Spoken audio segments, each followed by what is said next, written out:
분들, 앞뒤 분들 인사 나누겠습니다. 주님의 평화가 함께 하시기를 빕니다.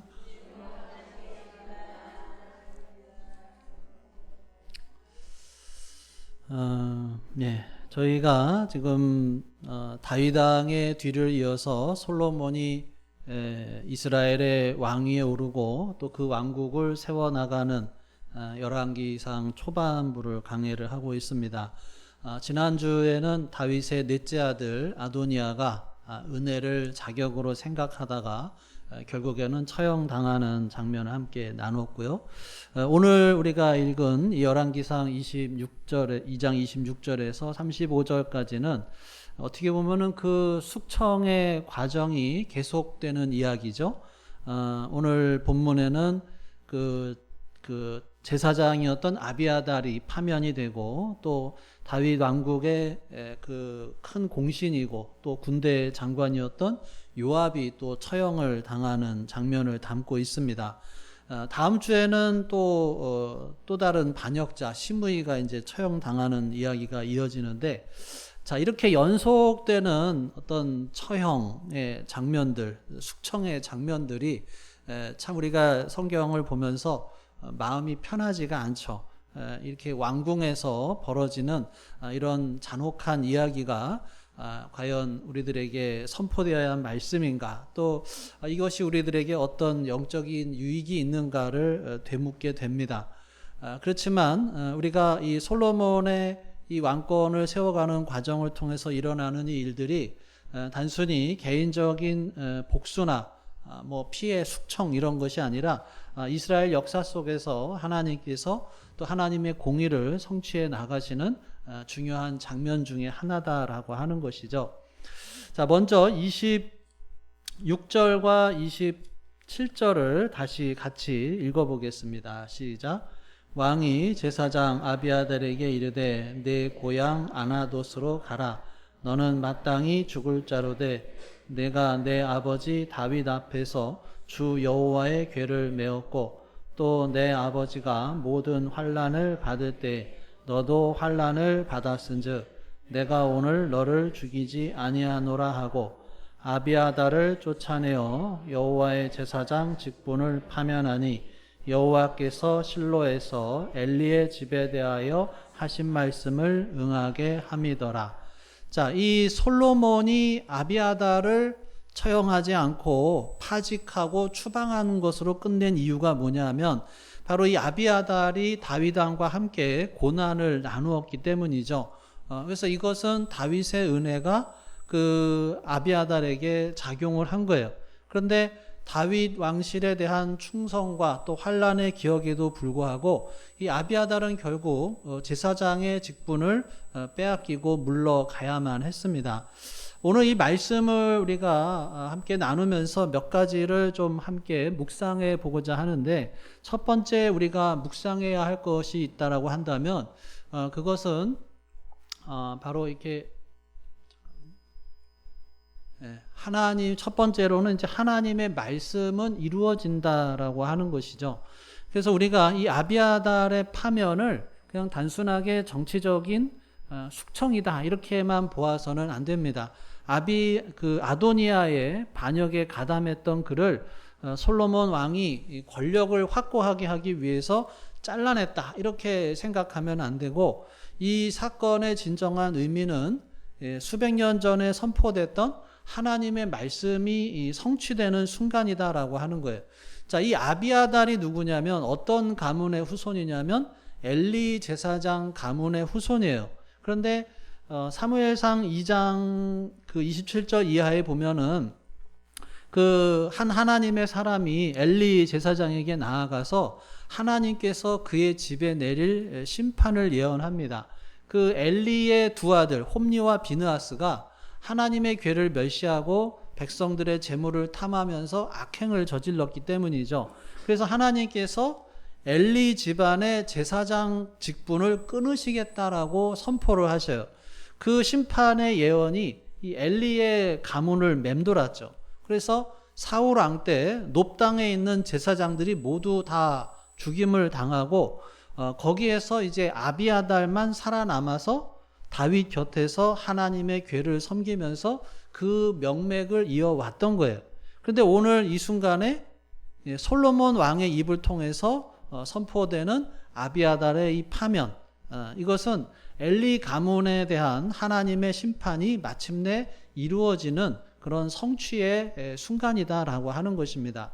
그래서 우리가 이 장면을 통해서 기억해야 할 것은 하나님의 말씀은 반드시 이루어진다라고 하는 것이에요.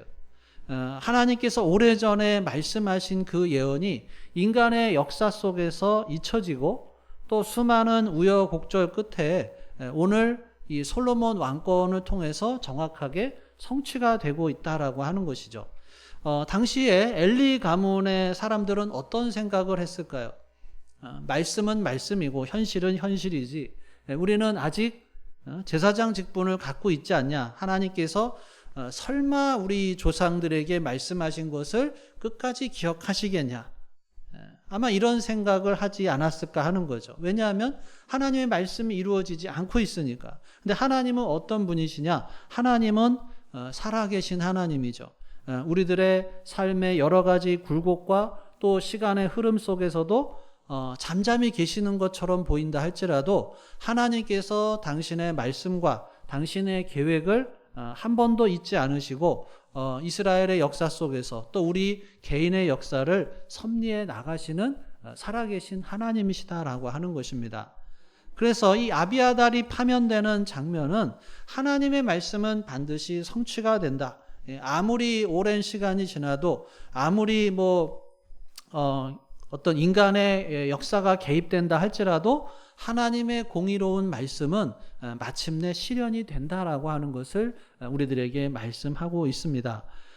사랑하는 여러분, 우리가 하나님께 받은 그런 약속의 말씀들 또 우리들에게 주신 귀한 사명의 말씀들은 결코 헛된 것이 아니죠. 그 말씀들을 붙잡고 신실하게 살아갈 수 있는 저와 여러분이 될 수 있기를 간절히 바랍니다. 자, 우리가 두 번째로 묵상해야 할 것은 죄는 반드시 처벌을 받는다라고 하는 거예요. 여러분, 죄는 처벌을 받습니까? 안 받을 수도 있습니까? 받는다고 생각을 해야 돼요. 지금까지 요압은 악을 행하면서도 용케 잘 지내왔어요. 아브넬이라고 하는 죄 없는 사람 죽이고 아마사라고 하는 죄 없는 사람 죽였는데 그 죄를 저질러 놓고도 요압이라고 하는 이 사람은 목숨을 용케 부지하면서 이스라엘 나라에서 그런 대로 잘 지내왔어요. 그런데 솔로몬이 왕이 된 다음에 결국 이 요압의 죄는 솔로몬이 다스리게 되었고 결국 그 죄에 대한 대가를 솔로몬 왕이 판결을 내려서 요압을 죽이게 됨으로 인해서 자신이 행한 그 악에 대한 심판을 받게 된 것입니다. 그래서 우리가 이 말씀을 묵상하는 가운데 우리가 얻어야 될 것이 뭐냐면 죄는 반드시 벌을 받는다라고 하는 거예요. 악한 일은 반드시 처벌을 받는다라고 하는 거예요. 하나님께서 그것을 가만두지 않으신다라고 하는 것을 우리가 분명하게 기억할 수 있기를 간절히 바랍니다. 여러분, 우리가 미워해도 되나요? 안 되나요? 왜 안 돼요? 반드시 벌을 받을 것이기 때문에 안 되는 거예요. 우리가 욕심을 부리고 탐욕을 부리면서 살아도 괜찮을까요? 안 괜찮을까요? 안 되는 거예요. 우리가 행하는 그 모든 악한 일들이 결국에는 심판을 받을 것이다라고 하는 것을 우리가 분명하게 이 요압의 이야기를 읽으면서 기억해야 돼요. 남의 것을 착복하고 부당하게 취하고 남의 것을 빼앗고 악을 행하는 것이 괜찮은 것이 아니라 결국에는 어떤 식으로든 우리가 어떻게 될지는 모르지만 결국에는 하나님께서 심판하실 것이다 라고 하는 것을 우리가 분명하게 붙잡아야 한다라고 하는 거예요. 그런데 여러분, 우리가 살아오면서 그렇게 공의롭게 심판이 이루어지지 않는 것처럼 느껴지는 그런 세상을 우리가 살아가고 있어요. 정말 우리가 행한 대로 심판을 받습니까? 받지 않는 것 같아요? 우리가 행한 대로 심판 받는 것 같아요? 안 받는 것 같아요? 받지 않는 것처럼 우리가 느껴지는 그런 세상을 살아가고 있어요. 그러니까 우리가 나쁜 짓을 하는 거예요. 그래서 우리가 미워하고, 그래서 우리가 용서하지 않고, 그래서 우리가 사명을 가지고 있으면서도 그 사명을 무시하면서 사는 거예요. 왜? 괜찮네. 하나님 뜻대로 안 살아도 별 문제가 없네. 악을 행해도 괜찮네.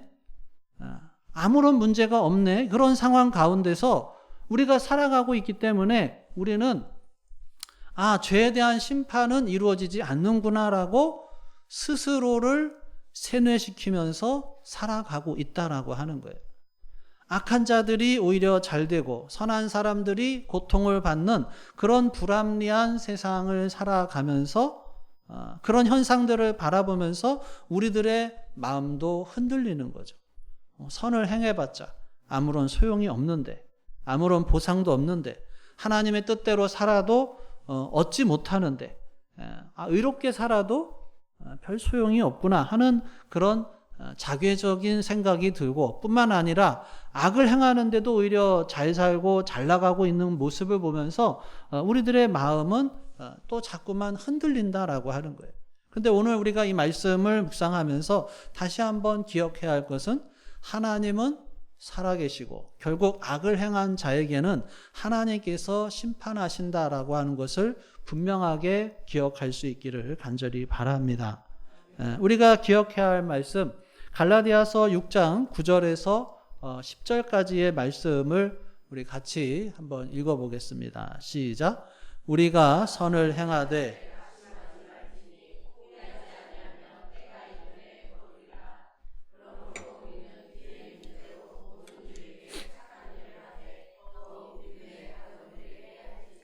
네, 아멘.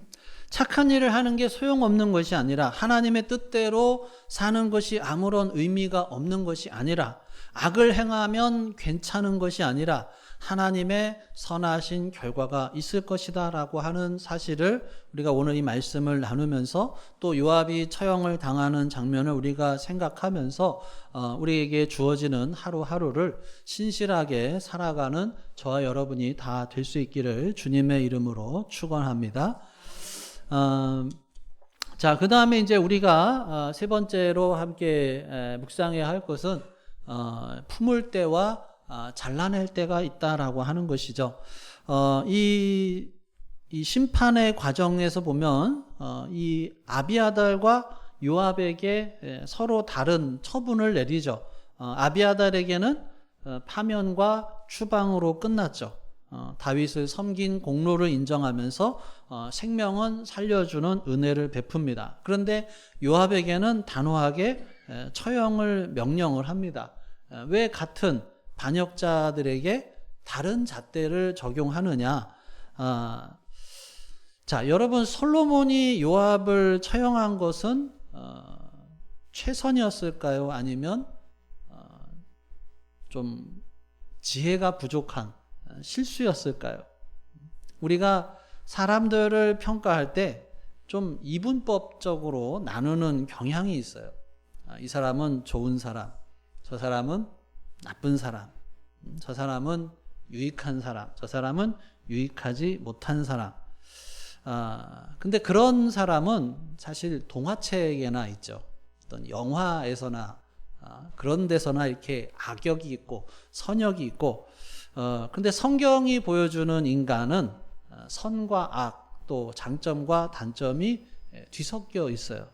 우리들도 그렇죠. 장점과 단점이 다 뒤섞여 있습니다. 요압도 역시 그랬어요. 요압은 분명히 단점이 있었고 악행을 저질렀습니다. 개인적인 원한, 감정 때문에 아브넬과 아마사를 죽인 것은 용납할 수가 없는 죄죠. 그런데 동시에 또 다윗 왕국을 위해서 충성을 했고 전쟁터에서 수많은 공을 세워서 아주 뛰어난 군사 지도자였다라고 하는 거죠. 여기서 우리가 질문을 던져볼 수가 있죠. 요압의 잘못을 보고 그를 제거한 것이 과연 그럼 이스라엘의 어떤 국방 그리고 미래에 유익했을까? 아니면 좀 다르게 생각해서 그가 뛰어난 군사 지도자니까 좀 그를 잘 활용을 해서 나라를 좀 더 강하게 만들 수 있지 않았을까? 여러분, 우리가 살고 있는 삶은 참 복잡합니다. 장점이 있는 사람에게서 악한 모습이 있을 수가 있죠. 그리고 또 악한 줄만 알았던 그 사람에게서 장점이 있을 수가 있어요.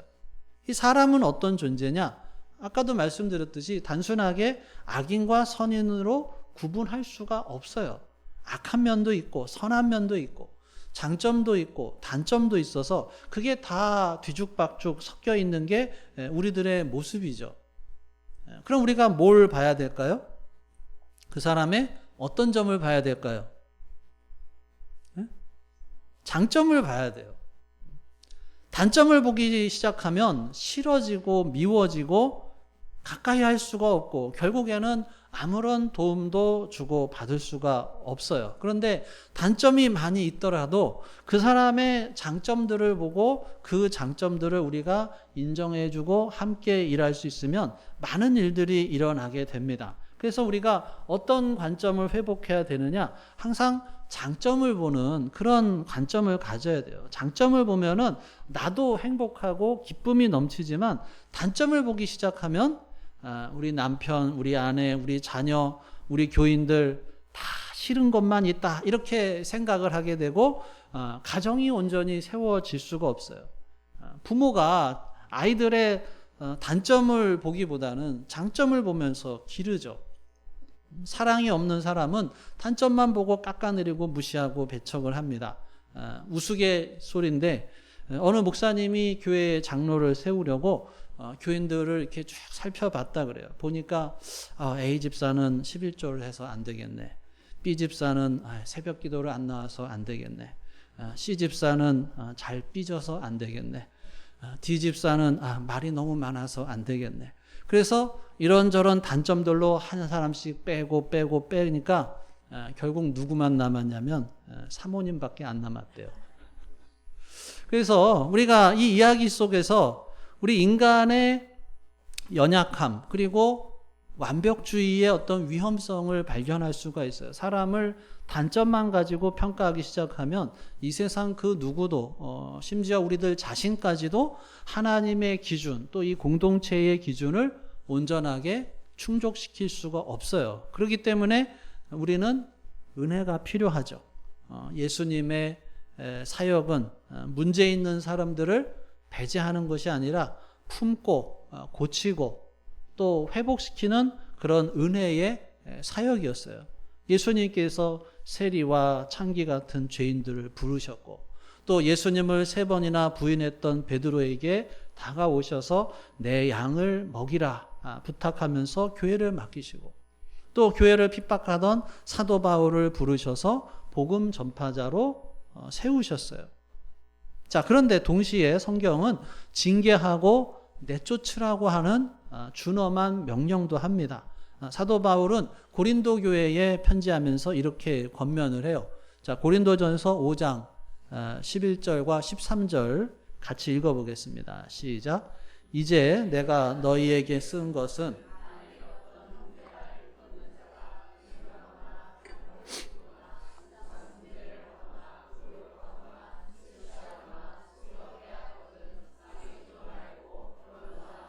이렇게 먹지도 말라.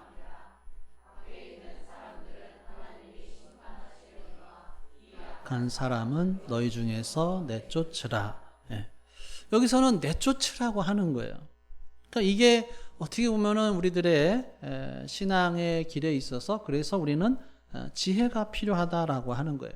어떤 때는 수많은 단점에도 불구하고 품어야 할 때가 있고 그 사람의 장점을 보고 하나님의 은혜로 변화될 것을 기대하면서 껴안아야 할 때가 있다라고 하는 거예요.